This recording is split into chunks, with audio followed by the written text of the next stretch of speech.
he just stands there. Oh, yeah, he does that, yeah. In front of the crowd, like he's just... He knows, doesn't he? I am the king. Forest fans think we're biased. In fact, one letter said they were going to take illegal action against... Alan's biased, though, isn't he, to Newcastle? Definitely not. That's not true, Micah. Definitely biased. No, if you watch whenever someone beats Newcastle, I always give that team absolutely miserable.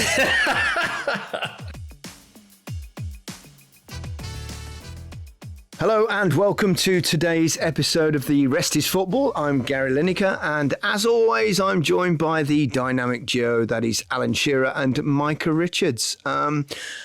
How are you both? I think one of us had an interesting weekend. Micah, you're in the news. Oh, my word. Gary, I'm not allowed to talk about it. Yeah, because it's under police investigation. But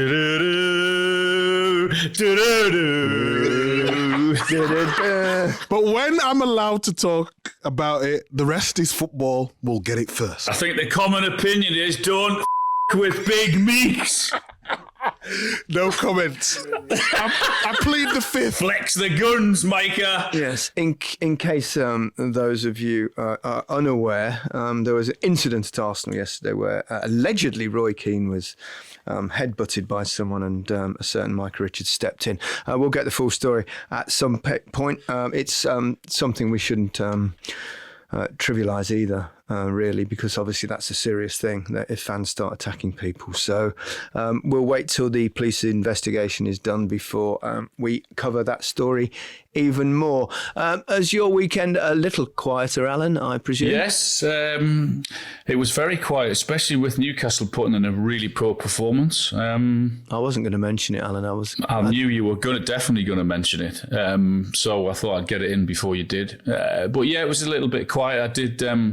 I did PLP on Saturday rather than Match a Day. Premier League Productions, that would be. Premier League Productions, yeah. So I was in there all Saturday afternoon, yeah. Right. As usual, there's lots to discuss today after another busy weekend of, football in action as well, Micah. We'll be talking about a terrific Tottenham performance, more brilliance from Brighton, as well as a fantastic result for Nottingham Forest at Chelsea, and much more, I hope. But there's only one place we can start, really. We've had a hat-trick of hat-tricks this weekend. Haaland first and foremost. Yet another one out. Another one. If he's here, and I saw the reports that he might be signing a new extension to his contract for a certain, I think they said £600,000 a week. It's a living, isn't it? He's going to beat your record in about 5 seasons. Yeah, he probably will, wouldn't he, if he's here that long? Phenomenal. It's no surprise the number of chances that they create. I know he's got to stick them away, and he's playing with really good players, but just a phenomenal talent. He'll get more hat-tricks this season. He'll get more hat-tricks next season. And wherever he's going to play his football, if he stays fit, what a talent. It's unbelievable. Al, you did loads of analysis, didn't you? Not last season, the season before, about if Man City had a proper number 9. So you knew this was going to happen. Did you think he would sustain this level, though? Yeah, I did. Because last season's 50-odd goals is not a surprise to me. It's not a fluke, is it, if you score that many? No, absolutely no. It's not a fluke, and it's not a surprise, because if you get a supreme goal scorer in that Man City team who knows where to run, who's technically brilliant at everything and is just a fantastic goal scorer, that's exactly what was going to happen. So I saw that, and we said it last season, didn't we? I wonder how Harry Kane's feeling looking at Erling Haaland scoring all those goals and picking up the treble. And yeah. I wonder how Harry Kane's feeling watching Son score a hat-trick in his position. Yeah, another one, Son, another one. Some of his goals at the weekend were brilliant. I just wonder if there's a small part of Son that is enjoying more responsibility, becoming the main man. Being the main man, because I think some players will enjoy that and like that and take to it. And it looks as if that can be the case with him, because he might feel freed up. He might feel a lot more he can sort of get his personality out even more and do more things on a pitch because Harry's now gone. He did have an unbelievable relationship with So Kane. come on, Gary. I know you want to talk about your hat tricks. Come on. I know you've got a couple of stories for us. I wasn't even contemplating mentioning the many hat tricks that I scored. Has that ever been done, has it? As in 3 hat tricks in one Saturday in the Oh, here we go. He's fishing for an answer here. Yes, it has been done, Alan. It was done in 1995, and a certain Tony Yeboah, and I think included in that hat trick was that incredible strike where it bounced off the underside of the bar. Right. Remember that? The absolute howlitzer. The other ones was Robbie Fowler. Oh, and I can't. Who was the third? Oh, please tell me it's not him. It is. Of course it's him. This is not BBC. Honest to God, I'm sick to death of seeing your name everywhere. You sound surprised. Yeah. Another question I'd like to put to you guys is, I know that's Premier League, but who is the youngest player ever to score a top-flight hat-trick? And you know damn well it's you as well. That was pre-Premier League days, Alan. So as you well know, football didn't exist then, so that actually doesn't count. But that's true. You were 17. Was that your, I presume that was your debut, wasn't it? Well, it must have been because you couldn't. Otherwise, you couldn't have scored one earlier. It was my full debut. When I was 17, and I think it was Jimmy Greaves' record I broke. But I'm not 100% certain on that. But I think it was. It was, and I think he was quite a bit older than that. He was kind of 19, 20, I think, when he did that record, something like that. Was it a perfect hat trick? Left foot, right foot header? No, it wasn't. No, but who cares about that, Micah? You would if you'd done it. I'd have been the first to tell you as well. Yeah. What was your favourite hat trick, Alan? Oh, favourite hat trick? What a good! It has to be that one, doesn't it? I mean, to score a hat trick on your against debut. Arsenal, yeah, it's got to be that one. Yeah, I bet you couldn't believe what was going on there. I mean, it must have been quite staggering to do that. Well, I didn't even know I was playing, until about midday, 12:30. Who was the manager? Chris Nicholl. Yeah, of course. Oh. I didn't even know I was playing, so there was no time to get nervous. Danny Wallace failed a fitness test, and I just got the shout to say, "You're in, you're playing." And it was like, wow, my parents and no one could even have me time to get to the game down from Newcastle. So it was just, I was in, and it just sort of happened. It was like, what the hell has just happened? Good goals? I can't remember. Well, yeah, they're all in and around the 6-yard box. Good goals then, Al. Great goals, yeah. And then I was like cock a hoop as you can imagine back in the dressing room. And the manager comes back and he says, I'll see you tomorrow morning, 9 o'clock, just so you can come in and pick all the kit up and clean all the boots. Really? That was, yeah. Keep your feet on the ground. Keep feet on the ground. We've all scored hat tricks. I've scored a hat trick. Come on, Micah. When did you score? Talk us through your hat tricks. 2005. Yeah. Manchester City reserves. Reserves? Staley Bridge Celtic. Hat trick. Hang on a minute. Staley Bridge Celtic is a team, right? Basically, yeah, it's like a non-league side. Sunday football. You scored a hat trick in Sunday football. We've all done it. I might not do it at the highest level, but for a centre half to score a hat trick, the evidence is there. Go online and see it. It's all There's there. video footage. No, there's no video footage. We'll have to take your word for it. That's brilliant. That's brilliant. Come on, guys, get it out the way. Well, honestly, I can I'd seriously say that I've never scored a hat trick against Staley Bridge Celtic. But best hat trick. Oh God, it's difficult to choose. Okay, the best team. The best team against. Yes, the best team. I don't know whether you go Real Madrid or Spain in the Bernabeu. Which one? Boom. You're a horrible man, are you? I must admit though, the one in the against Real Madrid was I'd scored 2 goals in the first 5 minutes. And honestly, when you play in those Classicos, there only have home fans. So there's no way, there's none whatsoever. And the 120,000 in there that day or that night. And they scored two goals, both really close range, obviously. And the noise was, you've never heard anything like it. And I had goosebumps all over me. And I went back to the half-time, and then just after half-time, ball went through a one-on-one, and I dinked over Boyo, the then keeper, and it was like, wow. But what happened then was that the Real Madrid got a goal back. We were 3-0 up. And then they got another one. It was about 15, 20 minutes to go. And I'm thinking, oh, please don't lose this or draw. Like, you imagine having you scoring a hat-trick and not winning in your first Classico. But that was absolutely unbelievable. But what was magical. the feeling like afterwards? Do you feel like euphoric? Yes. Yeah, euphoric, just joyous. It's hard to describe how you feel after a big game when you've had a really good day. In a match like that where there's so much pressure and, you know, people are all over you. And Gary, where's your? Have you still got the match balls that you scored your hat tricks? Well, with? that's interesting you asked that, Alan, because I in those days in Spain, you didn't get the match ball for a hat trick. It was only really like a British football thing. Oh, right. So they didn't. So I went to the ref at the end of the game. I said, "Can I have the ball?" And the ref's going, "No." No, why do you want the ball? I went, I scored a hat-trick. And he's gone, huh? Care? What are you on about? So, and he just walked off with the ball. And I talked to the players and said, what do you mean you want the... It wasn't a thing. Although it is now. Everywhere you go, you see it. The players get the ball right around the world. And I was a bit miffed on that. But I went to a thing recently. They've opened a big museum, kind of La Liga, all the history of all football, not just Spanish football. And I went to the inauguration of it, and they asked me at the end. There was about 10 players there. There was Hugo Sanchez and all sorts of, you know, ex-Spanish players and a couple of current. And although Hugo Sanchez was Mexican, I have to say. I didn't mean Spanish players. I meant that played in Spain. He was at Real Madrid and played in that day and scored in the day when I got that hat-trick. And they got him to present me with, they said they tracked down the match ball from that game.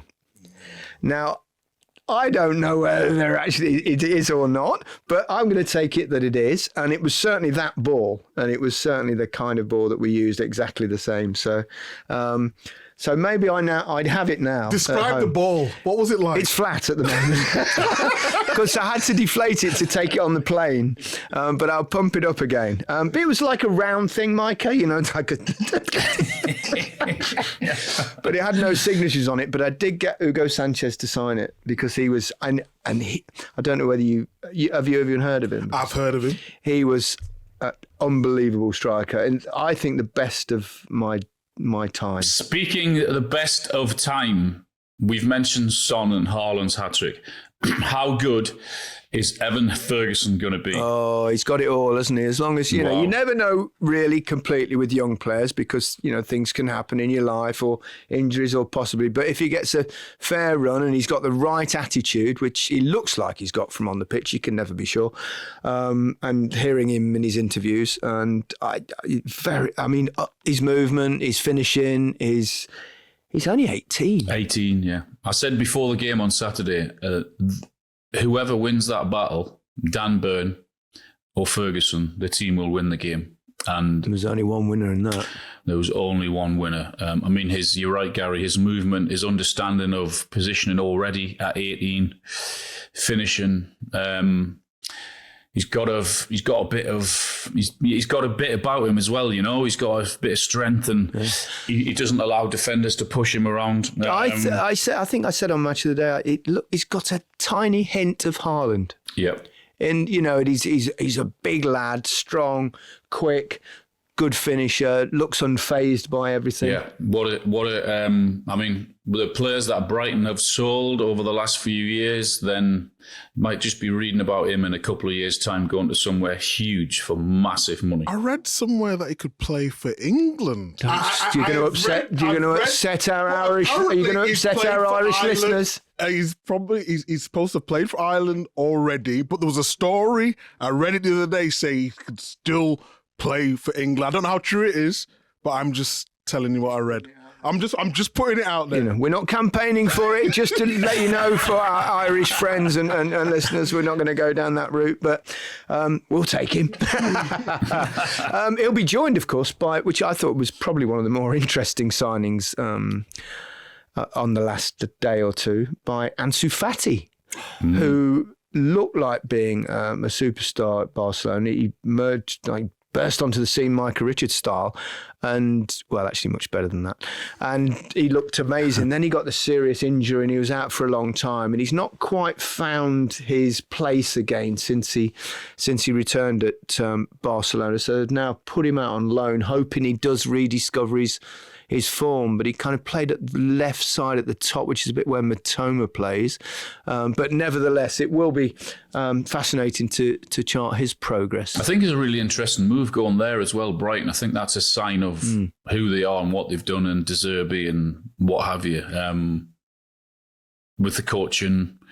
So, and also, I would guess it's something to do with Barca's financial situation, that they had to get some out to get one or two in as well. So, yes, it is. You'd think he's going to be playing, and he's going to be playing under a top manager. What about Brighton's recruitment? It has been incredible, second to none. How they keep getting it right, like year after year, selling players. Look at Cucurella.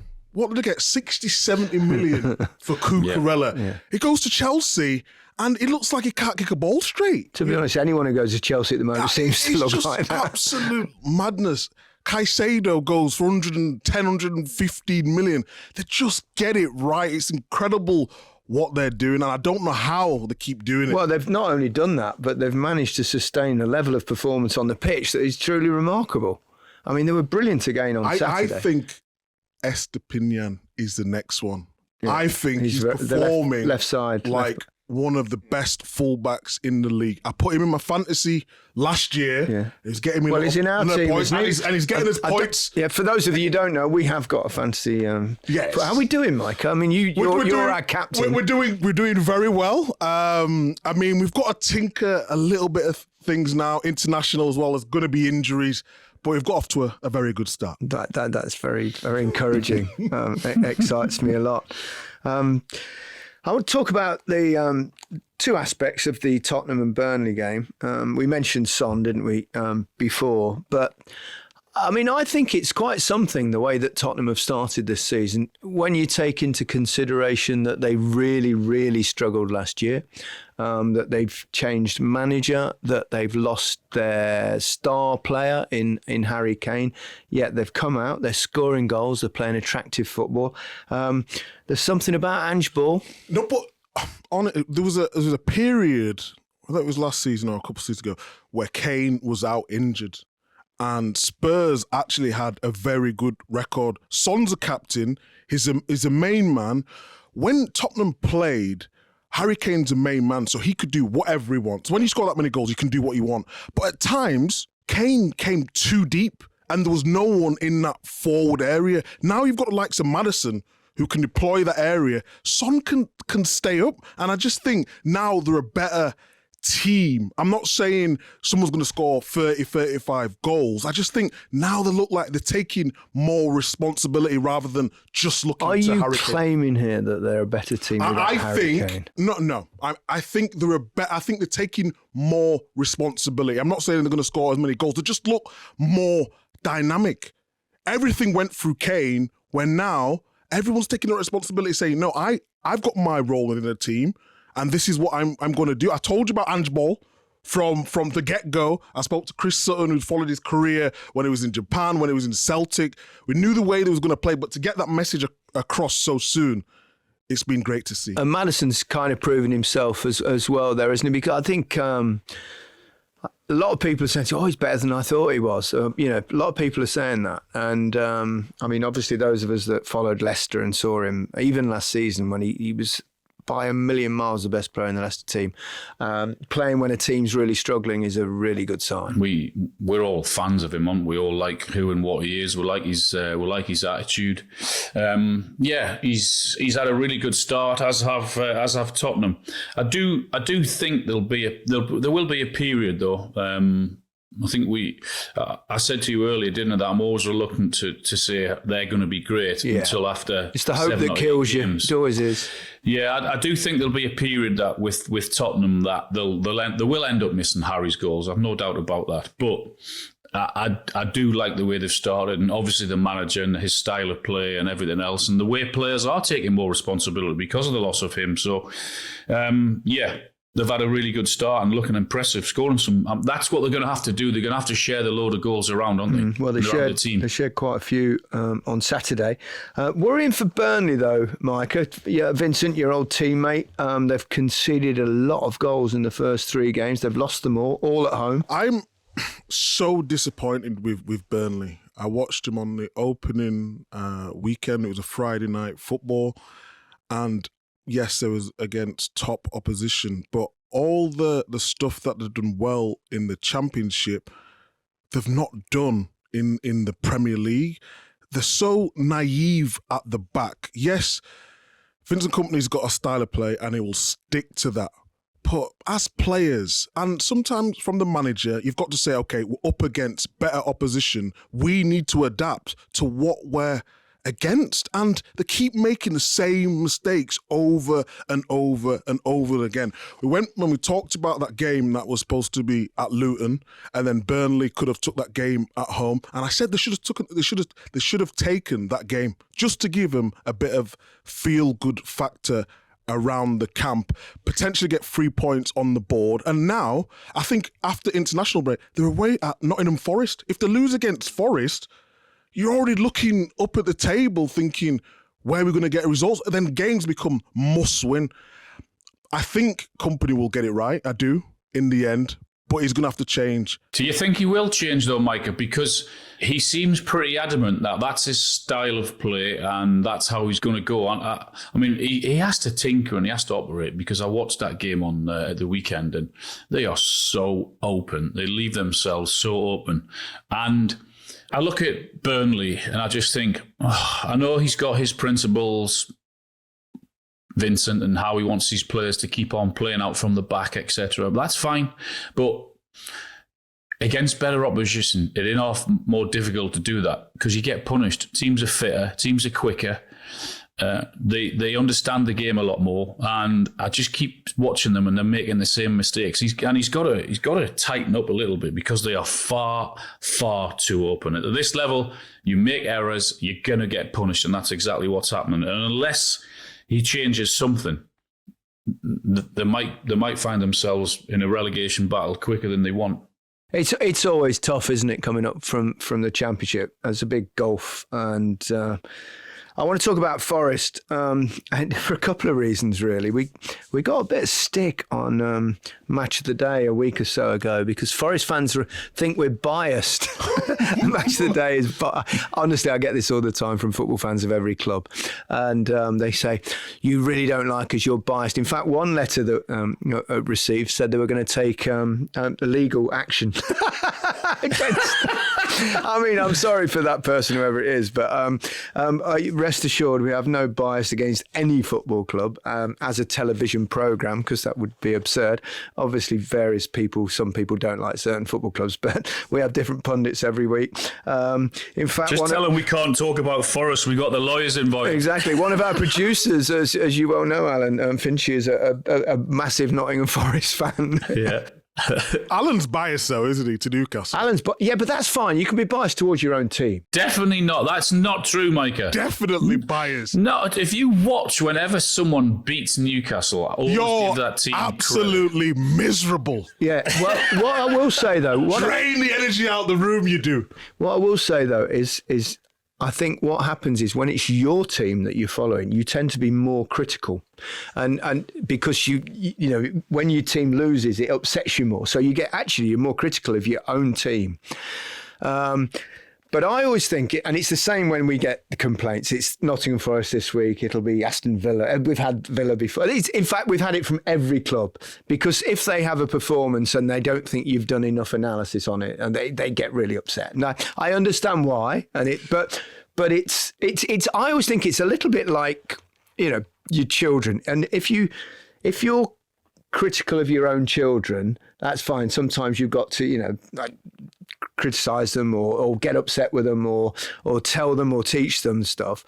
And that's fine. But the minute someone from outside criticises your children, then that's a different thing. You become very defensive and protective of your own children. And I think it's like that with football clubs. If they feel like you're not giving them the love that they deserve, or you're being overly critical of their team, when they themselves were probably equally as critical about their team, they'll get upset with you. Totally agree. Can you explain to the listeners and the viewers how the running order works in terms of who goes first on Match of the Day? Because, to be honest, I used to think Man United used to get a little bit more love than others. That's all. You are actually proving my point by saying that, because that is actually your bias that is sneaking in. And I will cover that, but I'm going to do it after the break. Okay.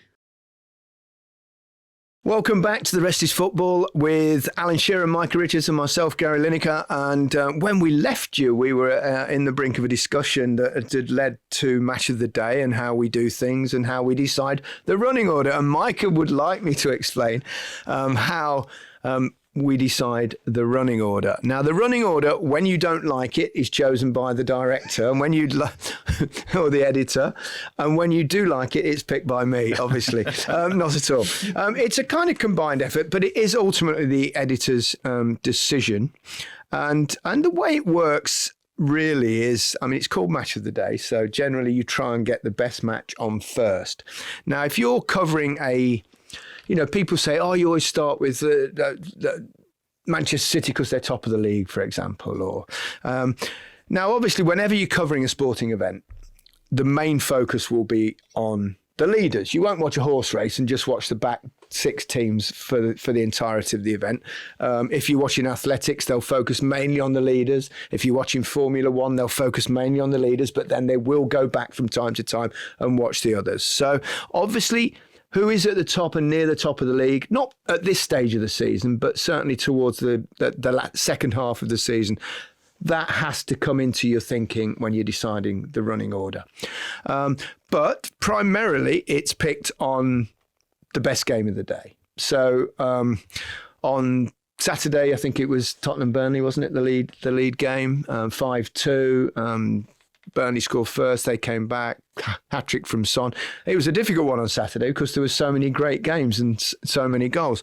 But generally, it will be what is the best match, but taken into account will be the position in the league. And say in the last 6 months of the season, or the last 3 months of the season, if your team's in mid-table, you will generally be on towards the late end of the show unless you perform in some brilliant game, because it's not a fixture that is massively important. If you're playing two mid-table teams, there's not much at stake. So that has to come into it as well. So there are all sorts of things.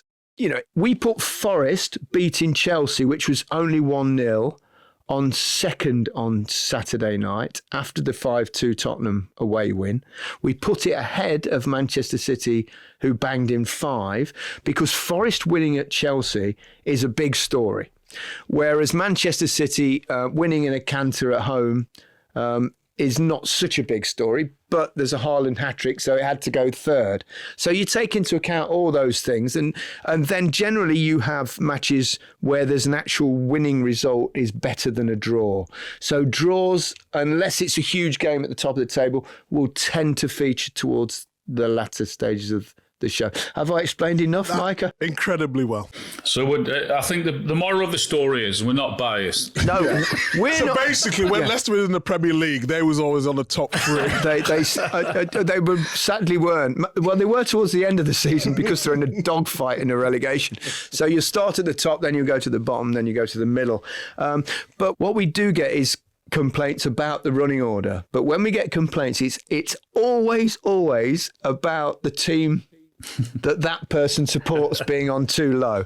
So when people start complaining about another side, then I think we'll have a problem. But it does amuse me, because when we got Match of the Day back, we got the TV rights back. I had a discussion because I was the presenter. I'd taken over from Des a few years before, and ITV had a program called The Premiership, and it didn't quite work for them. So we got it back, and I remember saying to the people that produce and the big cheeses at the BBC, is there a way that we can show every game? Because in those days it was two matches live, or two highlights of matches and then a few clips from another one, and then you just show the goals from the rest of the game. And I said, is there a way we can do highlights? And they worked that out, and they did it. And I thought, crikey, at last we won't get complaints from people saying our side is never on match of the day. But what we get now is, why are we always on last? So we should actually return to Forest because of that win at Chelsea, because it'd be unfair. Brilliant. And we don't want to be accused of bias against Nottingham Forest. A terrific effort, wasn't it, Alan? They were unbelievable how well they defended, particularly when you look at their away record, how terrible it's been. Great performance, great result, and that should set them up to go and do that more often. If you were thinking about them last season, you were always thinking, will they stay up? It's going to be a tight one, and they did well in the end. They stuck with Steve Cooper, didn't they, when they might have sacked him, and they got the just rewards for that. I don't think you look at Forest now and think they're likely to go down, do you? We didn't have them in, going down, did we? I think I might have. Oh, you have? You kept that quiet, didn't you? Well, not that quiet, you just said it again. No, I think Forest will be fine. I think selling Brennan Johnson, though, in the second half of the season. But they got 7 players in on the last day of the window, and another one just the night before, so 8 in all. I tell you who's done well there. How do you pronounce his name? Awoniyi? Awoniyi. Yes. He looks a little bit awkward, but he scores. He reminds me a bit like Shola Amiobi. Would that be right, Alan? Yeah. Very, very awkward. Can look, I don't know, cumbersome at times, but I would imagine he's horrible to play against. Yeah, I'd hate to play against him, but I think Forest will do just fine. And I've got 2 Forest players in my team of the weekend, so we're not biased at all. Worrell and Bully, 2 centre-backs. I want a quick line on Crystal Palace because, I mean, Roy Hodgson, he's going in another season, comfortable victory again yesterday. Lots of people were surprised when he came back again, weren't they, after Patrick Vieira was fired. How long can he keep going for you, Roy? It's unbelievable, isn't he? What a character, what a man. I mean, I spoke to him at the end of last season, and still then he still had the energy. I don't think anyone thought he was going to come back into this season. But then when the job offer came along, there were 1 or 2 people saying, "Oh, how can he get in at that age?" But when you talk to him and see still the passion and the anger and the hurt and everything else that you need as a manager, he's just an unbelievable man to have been around for that long, and for him to still get the buzz and the kick and all of that, just unbelievable. And then lose probably their best player in Zaha, which would have been a blow. But then he's very happy with what they've done in the transfer market. So. I think they'll do all right, Palace. Did you see Mateta's assist, by the way? Oh my God. He turned into Ronaldinho. Extraordinary, I was watching the game thinking he's not just done that. I thought he didn't mean to do it. It's just hit him on the back. It sort of come off his shoulder, like back pass. It was unbelievable. Then the second one, he sort of back-heeled it. It was unbelievable. And Eze doesn't want to be called Eze anymore. He wants to be called Eza, apparently. Eza. So we've got to call him Eza now. Well, we've had a Gaza, now we've got an Eza. But basically, he's been useless in fantasy football. But he got his goal. No, he's been great. He's had like 16 shots and not scored. But yesterday, he finally came through. I've got him in my other fantasy team. VAR, interesting weekend. I was going to try and avoid it, but I mean, the Akanji one was a bit bonkers. It's actually embarrassing now. You know, it's how can you watch that? So, do you want to explain what the action was? Yeah, so if people didn't see it, Manchester City were playing. Ake scored the goal, and Akanji was in the line of the ball, and Akanji either tried to flick it or tried to get out of the way, more likely. And the keeper, as he went, didn't know whether he was going to touch it or not. And in the end, he stuttered a fraction, and it went in the corner. And you can understand on the on-field referee not seeing it, but VAR had to decided that he wasn't influencing the keeper's me and movement. Al talk about it all the time. What do you think of that, Gary? Because I thought it was offside. it was ridiculous. If I understand he wasn't exactly in the line completely of the goalkeeper and the ball, but when someone's that close to the goal, the keeper has to wait really to see if he's going to flick it or not as to his reaction. So he has to have an influence on the goalkeeper. So therefore it must be offside. He jumped over the ball. What more do you need? What more do you need to understand that he's interfering with the goalkeeper's line when he jumps over the ball? Seriously, you've got 2 VAR people looking at that decision. I mean, I looked at that once on Saturday, and within 3 seconds I said that has to be offside. Yet you've got 2 supposedly football people looking at that in VAR thinking, well, I think that's all right. And also, to make matters worse for Fulham, it's in the 49th minute, the 4th minute of injury time, and they're 1-1 at the time. First half. They're going at half-time 1-1 if that doesn't go in. That decision kills them. So we've now got another opportunity where Howard Webb has to ring Fulham up on Saturday evening and say, I'm really sorry, we've made a huge error again. Did he do that?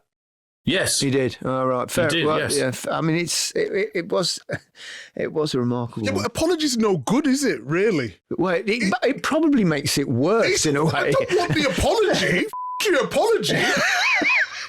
I want the result at the time to be right. It's as simple as that. Oh, it just frustrates me talking about VAR always getting something wrong. The talk about it has to be an ex-referee or a referee who's done, but obviously they've got no common sense. So they need to look at other ways where they can get help. It's as simple as that. What did we make of the penalty yesterday in the Arsenal game? I was amazed they overturned it. Talking about the Havertz one. Havertz, yeah, when The he Havertz was one, yeah. I probably didn't think immediately it was a penalty. Once he's given it, then I was really, really surprised. So was I. Overturned so it. was I. But I want to make one point. There's no question that Havertz flicked his leg into to get the slight contact that he got to go down, which in a sense really was kind of a dive. Was there any difference to that and the Marcus Rashford one against No. Forest last weekend? No. This is the point I'm coming to. If he hadn't turned it around, are we encouraging players to keep doing that sort of thing, to keep diving, if you want to, or keep kind of forcing a penalty? So if they turn it round, they might. You understand what I'm saying? We don't want to reward players for doing things that are a bit unscrupulous. Let me remind you what was said and what we were told. There's going to be a very... But before you go on, Al, explain what we do. We have a briefing, don't we, before the season, and the referees come on and tell us exactly, basically, what's going to go forward in the season ahead. And we are told that there's going to be a very, very high bar, and it has to be an absolute howler for the referee for then to be overturned, or for him to go then and look at the screen and overturn it. Now, are you telling me that decision that was made yesterday was an absolute howler? No, that's not what I was saying. I was just raising a different point. No, that's what I'm saying. I'm not saying you are, but I'm just asking the question. For me, it wasn't a howler. So we've now 1 week you get that, the Marcus Rashford one. The next week you get that one yesterday that was overturned, which is to me it is just incredibly confusing. There's a few other things I want to talk about before we wrap up today. I just want to talk about have you seen the Sancho story? That has broken. He's posted on his social media about the criticism that basically came from Ten Hag, his manager, who publicly admonished him, really, didn't he, saying that he wasn't training properly and that's why he wasn't in the squad to play in the game at Arsenal. What do we think about when managers publicly criticise players. I always think when they publicly criticise you, they'll I don't know, they're in the last chance saloon, if you like, because they've tried everything else. They've tried looking after you. They've tried helping you, protecting you. They've tried everything. And I think it's the last chance, basically, when a manager comes out and says, look, this is it. I've got to try something different. Otherwise, I don't know, he's gone. Or he's it's certainly got a response. Obviously, Jadon Sancho came out and said that, he's trained really hard and he felt he was doing all the right things. And it's not good for the club, though, is it? It's a very difficult one, because you remember last season when Jadon Sancho was going through something, whether he was going through problems off the field. Yeah, and then he sent him away for a bit. Protected him, So for him to come out and publicly sort of embarrass him, there must be something going on. I don't agree with it, though. It should be in-house, because now United have had so many problems over the last couple of seasons. Why would you? It's almost like the manager said, okay, let's create another problem. I'm getting heat on me now. Yeah. Man United are not playing the way that everyone's expected them to play, so let's take the heat away from me. And that's not what a manager's supposed to do. A manager is supposed to protect you. I had a story with Mancini. I'd been out for 8 months with a knee injury, and basically I had a lateral meniscus repair, and they normally take between 4 to 6 months, but I was a lot heavier than a normal sort of footballer, so I took a little bit longer. And then Mancini come out in the press and said, oh, Micah Richards is made of glass. He called me Swarovski. You know the Swarovski, Oh, yeah, I know. Yeah, do you know the Swarovski? It's like glass. Yeah. Isn't that meant to be crystal? You're not crystal, by the way. But basically, he outed me in the public, but it was just one comment. And then everyone basically called me injury prone and made out of glass for that one comment. And I had that stigma against me pretty much all my career. And it didn't intentionally mean to do that.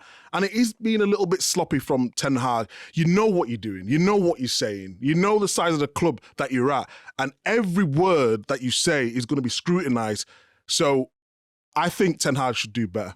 I think without us knowing both sides of the story, the club have a side of the story because they've invested heavily in him. And he's hardly kicked a ball for Manchester United. So we don't know their side. And we also don't know his side because we don't know what, if anything's going on in the background or affecting his life or whatever, for him not to be able to get out into a pitch and not perform to the levels that we saw for many years, which is why Man United invested heavily. So unless you know both sides of the story, it's very difficult. Yeah, I had something with Bobby Robson when we played. When he did something publicly. I've told this story to you before on the Match of the Day Top 10 podcast, but obviously we've got a lot of different listeners on here, so bear with me if I repeat myself.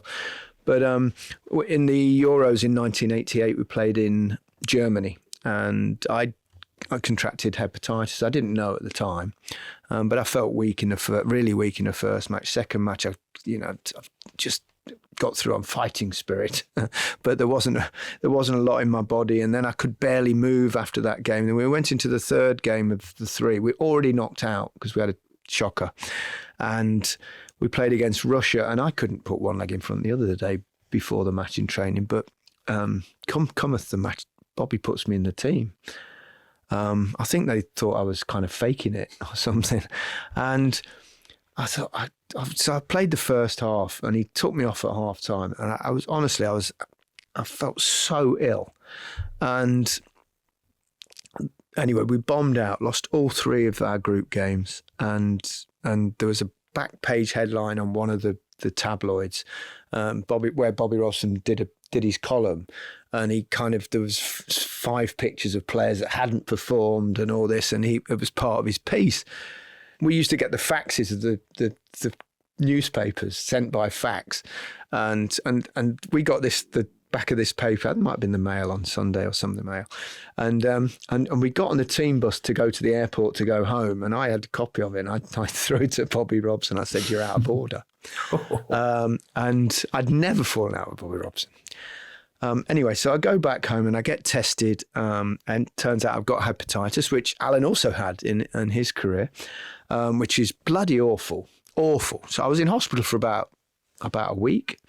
I lost about 17 pounds, and then I was in my hospital bed, and I got a visit from Bobby Robson, and he came in. He said, "All right, son," he said, "there's two things I've got to say to you. Firstly, how are you? I hope you're getting well. And secondly, I've come to apologise. I was out of order. I was wrong." And I thought that was absolute measure of the man. And he himself recognised that he shouldn't have said anything publicly. But Sir Bobby Robson, amazing, a true legend. Let's move on to a couple of things from other leagues before we bid you farewell. I want to talk about the Old Firm game because that's the first one we've had since we started the podcast. It was a tight game, could have gone either way, and I saw quite a lot of the highlights, and the atmosphere at those games is always, although there were no away fans. So actually when they scored the goal, it was a bit like when you scored in a Classico away from home. There was deathly silence. But a good one for Brendan Rodgers. He needed it. Yeah,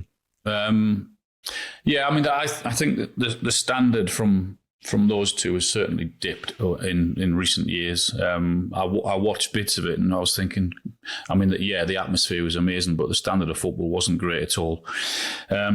Rangers scored and then disallowed again. VAR intervened, said it was a foul. I wasn't sure. I didn't agree with that one either. But then Celtic, just before half-time, killer blow, wasn't it, that they went straight over the other end. What a finish it was. And then that was it. But the standard's not great up there. Have you ever been to one of those games? I have. I've been to 3 or 4. Yeah, I have as well. They are unbelievable. What's the best atmosphere? Oh, it's which stadium? If you want to ask what's the most aggressive atmosphere, yeah, I mean, of any kind of derby that I've ever been to, that I think that it's that. It's something on another level. Ibrox or Celtic Park? There's not that much in it, I don't think. I'm not going to side on either one. You're on the fence. The only thing that worries me, we've got a lot of green behind us here with the Rest is Football logo.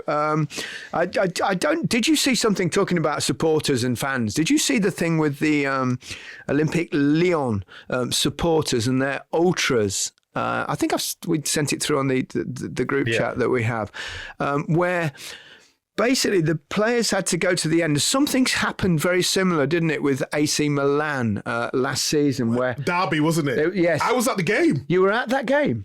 I think it was a semi-final, wasn't it? Yeah, I think it was. I think I was at that game. Where basically the supporters are having a pop at the players, which obviously they do from a lot of time. But on this one, the players are all stood on the edge of the box yesterday, lost 4-1 at home to Paris Saint-Germain. And they're talking to by one of the ultras with a microphone. I managed to get it, the translated version of it, and I'll read it to you. So you've got a guy with a microphone amidst thousands of fans saying, "To you, the Olympique Lyon squad of 23-24, this message is to you, at least to some of you. To those that are supposed to be the leaders of this team, the message is clear.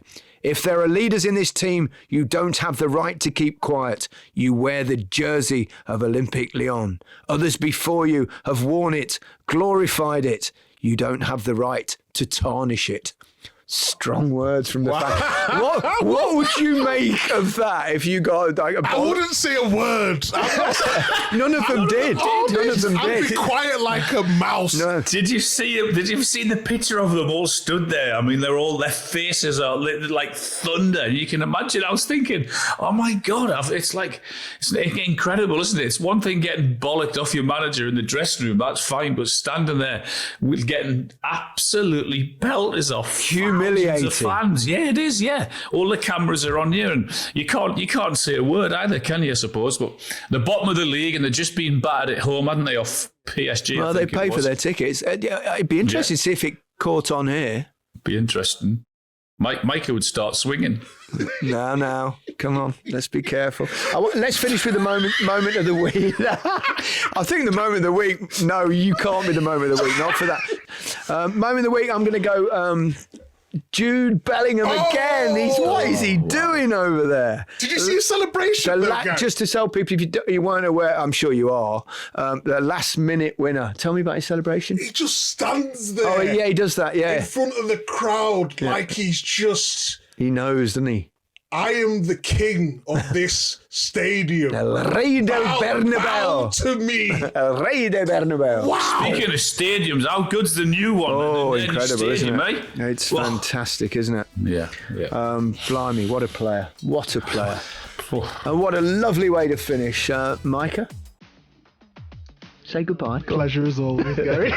Goodbye. That's goodbye from me. And goodbye from all of us. Goodbye.